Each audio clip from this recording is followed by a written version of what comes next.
Okay, tonight I'm going to show you how to apply your binding to your quilt. So you need to have cut your binding strips. I like to do a 2.5-inch strip, which I then press in half so that it ends up at 1.25 inch. And that then gives you just a nice, by the time it's folded over your quilt, it gives you a nice size edging, and it's not too tight to try and pull over the back. So on your quilt you want to leave maybe a tail of that much, and then you need to get it under the presser foot. There's no need to pin because really it moves around a bit because you've got two layers. You've got the top layer of the quilt, the bottom layer of the quilt, and you've got the wadding, so all of those layers are just going to move. You can put a couple of quilt clips on or a couple of pins just as you go to each spot. And I've also got the walking foot on my machine. This is just going to mean it's just going to come through my machine just a little easier rather than having the pressure of just a regular foot. So the walking foot will grab it like this and pull it through the feed dogs. Okay, I'm using a 3/8 of an inch seam allowance, which lines up nicely with the edge of this walking foot. And then we are just going to sew around the quilt. Truthfully, I don't usually bother too much with clips because I just kind of line it up as I get to it.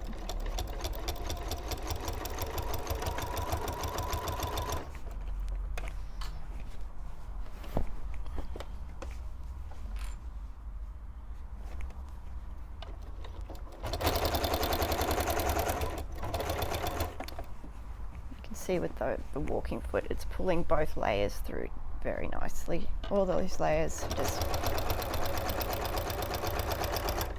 gliding through the machine. Okay, we're coming up to the first corner, and corners are the tricky bit because you need them to look nice and neat. I'm going to show you a trick so you get a nice mitered corner on the edge there. The other thing to make sure that's helpful is if your machine doesn't have a needle up and down feature, like I've got one, I press a button, my needle will always be in my fabric whenever I stop. But if you don't have that, just make sure that while you're maneuvering all these pieces around that your needle is down, because that'll stop your quilt moving, and your needle, next time you take a stitch, gone, a couple of mil away from where you finished. Okay, so we're coming up to the first corner. So you want to make a nice mitered corner here.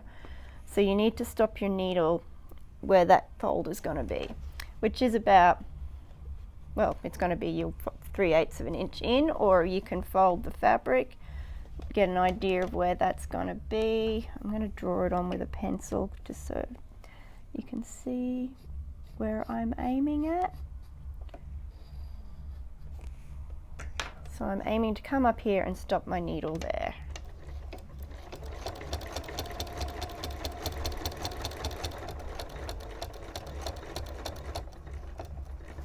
I'm just going to do a little bit of a back stitch here to hold it, and then I'm going to take it out.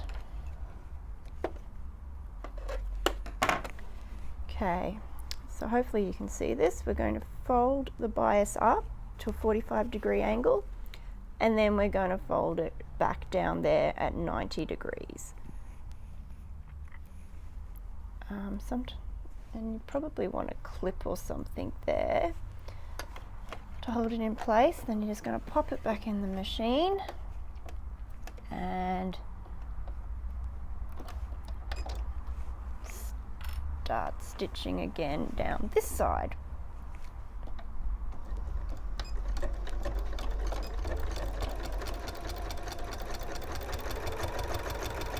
And basically we're going to keep doing this all the way around the quilt, and just every corner you're going to do that tricky little mitered edge thing.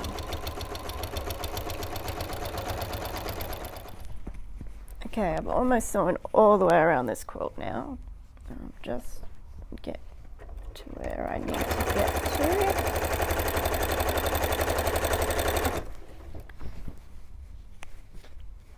Okay, so this is the start point, and I've got a tail about that big, so I want to probably sew this one to about there. Just a little bit further.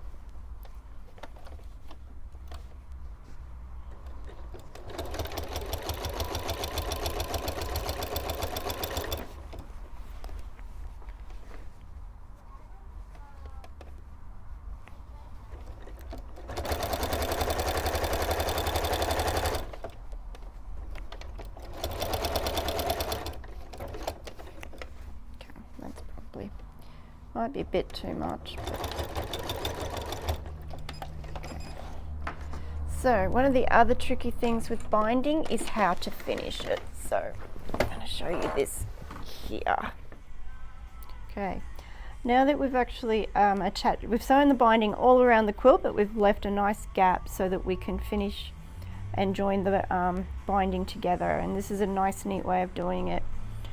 So you want this piece to finish about just over halfway between the finished start and end of where you've started your binding, and we're just going to trim that off.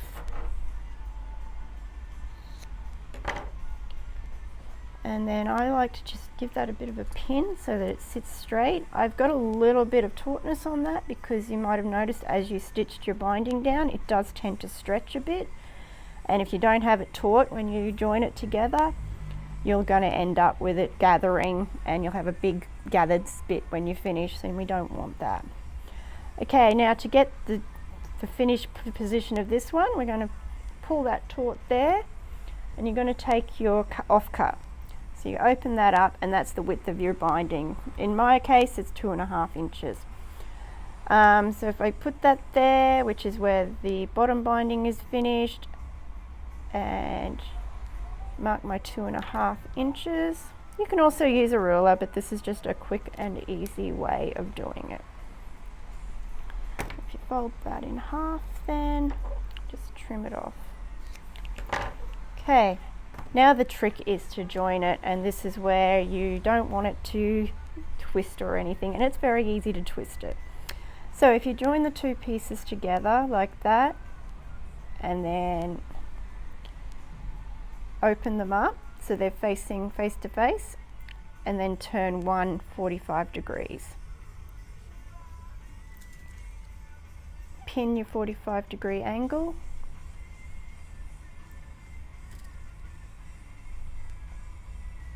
Then if you just close it up, you can check, yep, it's all there. When that's sewn, it's going to be neat, it's going to be the right size, and it's not twisted. So now we'll go over back to the machine, and we'll sew this 45-degree angle. So now you're going to just join these pieces together, and this is why we leave such a big gap, because it's really tricky. You've got to be able to get this under your sewing machine, which the bigger the gap that you've left, the easier that is. So just mark where that is. So I'm basically joining from there to there.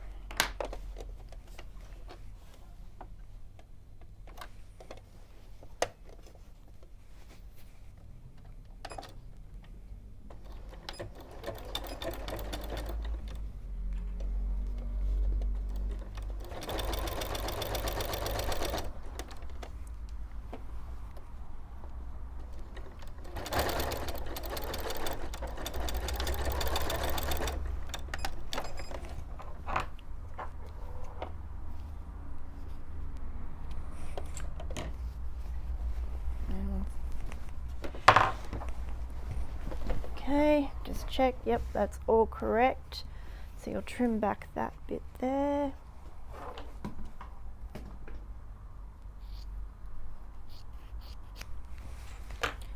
You can just finger press that open and fold it over, or if you've got an iron nearby, which I don't,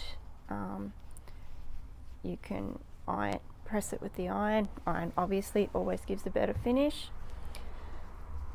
This bit I do like to pin if possible, purely because if you do have some of that fabric creep happening because the binding is stretching and the quilt isn't, this just gives you more control and allows you to ease it in so you don't get to the end and you get a big bunched bit of fabric. Now we'll just pop that on the machine and we will finish getting this binding on.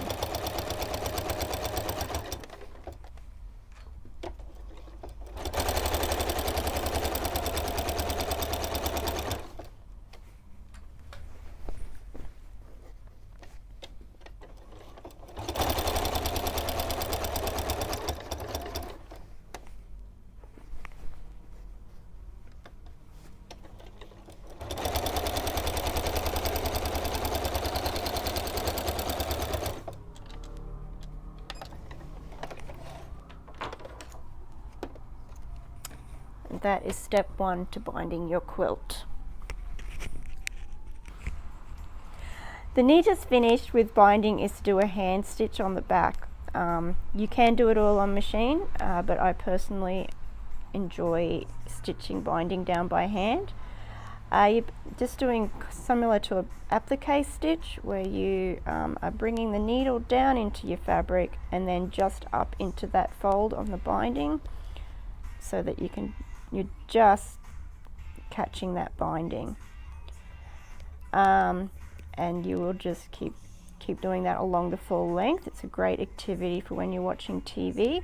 These little finger savers are great as well. They give you a little bit of traction on your needle when you're pushing it through, and they give you something to push your needle through, and they're just so much easier to deal with than a thimble. The other trick is this 45-degree angle. So you remember we did our fancy trick when we sewed it down. So now we want to just get rid of some of this bulk because there's like lots of layers of fabric there, and there's just this little triangle, and that's what we're going to cut out. So if we get our scissors, nice sharp pair of scissors, and you just snip, fold there, and then you're just going to snip that corner out, that little triangle out like that. So now you've got rid of that and you've just got a couple of layers of fabric and it feels so much less bulky. So when you pull this over now, you can I'll just pin it so you can see how it's going to look.